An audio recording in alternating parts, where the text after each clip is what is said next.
ಈ ವಿಡಿಯೋದಲ್ಲಿ ನಾವು ಏನಪ್ಪಾ ಅಂತಂದ್ರೆ ಕರ್ನಾಟಕದ ಪ್ರಮುಖ ಸಂಪರ್ಕಗಳನ್ನು ಕಲ್ಪಿಸುವ ಘಾಟ್ಗಳ ಬಗ್ಗೆ ಡಿಸ್ಕಸ್ ಮಾಡೋಣ ಬನ್ನಿ. ಇದು ಮೋಸ್ಟ್ ಇಂಪಾರ್ಟೆಂಟ್ ಆಗಿರ್ತವೆ, ಎಕ್ಸಾಮ್ದಲ್ಲಿ ಕೇಳ್ತಾರೆ ಸಾಮಾನ್ಯವಾಗಿ. ಇನ್ನು ಮೊದಲನೇದಾಗಿ ಚಾರ್ಮುಡಿ ಘಾಟ್. ಚಾರ್ಮುಡಿ ಘಾಟ್ ಎಲ್ಲಿಂದ ಎಲ್ಲಿವರೆಗೆ ಅಂದರೆ ಚಿಕ್ಕಮಗಳೂರು ಟು ಮಂಗಳೂರು ಸಂಪರ್ಕವನ್ನು ಕಲ್ಪಿಸುತ್ತದೆ ಚಾರ್ಮುಡಿ ಘಾಟ್.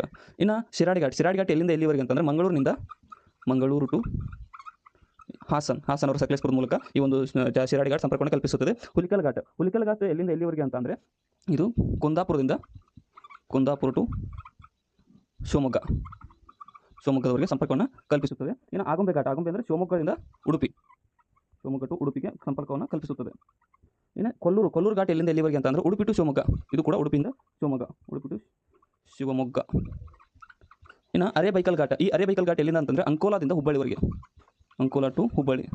ಸೊ ಇವಿಷ್ಟು ನಮ್ಮ ಕರ್ನಾಟಕದ ಮುಖ್ಯವಾದ ಘಾಟ್ಗಳಾಗಿದ್ದಾವೆ, ಸಂಪರ್ಕಗಳಾಗಿದ್ದಾವೆ. ಇದನ್ನು ಎಲ್ಲರೂ ನೋಟ್ ಮಾಡ್ಕೊಂಡು ಇಟ್ಕೊಳ್ರಿ. ಮತ್ತು ಕೊನೆಯದಾಗಿ ಕರ್ನಾಟಕದ ಮೌಸಿನ್ ರಾಮ್ ಅಂತ ಯಾವ ನಗರ ಅಂತ ಯಾವ ಸ್ಥಳವನ್ನು ಕರೆಯಲಾಗುತ್ತದೆ ಅನ್ನೋದನ್ನು ಕಮೆಂಟ್ ಸೆಕ್ಷನ್ದಲ್ಲಿ ಕಮೆಂಟ್ ಮಾಡಿ ತಿಳಿಸಿ. ಮತ್ತೆ ಹೊಸ ನಮ್ಮ